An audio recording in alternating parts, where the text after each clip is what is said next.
તાજેતરમાં ગુજરાત એટીએસ દ્વારા ધરપકડ કરાયેલા 3 શંકાસ્પદ આતંકવાદીઓ સાથે જોડાયેલા સમગ્ર નેટવર્કની તપાસ ચાલી રહી છે।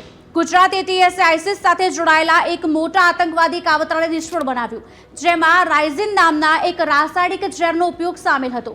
આતંકવાદીઓ પાસેથી મળેલું એક રાઇઝિન નામનું ઝેર બાયોકેમિકલ હથિયાર છે। તેના ઉત્પાદનમાં સરળતા અને ઉપલબ્ધતા તેને સંભવિત આતંકવાદી હથિયાર બનાવી રહ્યું છે।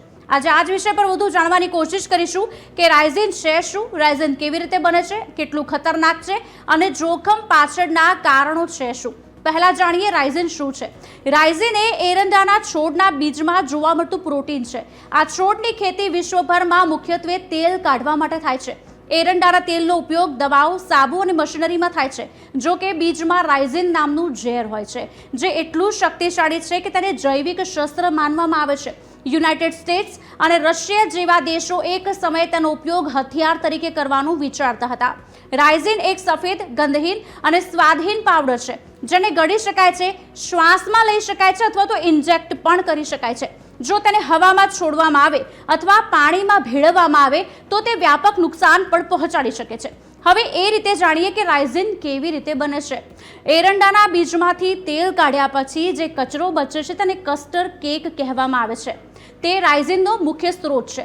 દર વર્ષે વિશ્વભરમાં 2 મિલિયન ટનથી વધુ એરંડાના બીજ પર પ્રક્રિયા કરવામાં આવે છે અને આ 5% કચરામાં રાઇઝિન હોય છે।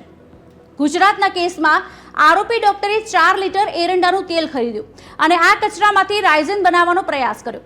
જો ઝેરની થોડી માત્રા પણ હવામાં ફેલાય તો તે બીમારીનું કારણ બની શકે છે। હવે એ જાણીએ કે રાઇઝિન કેટલું ખતરનાક છે।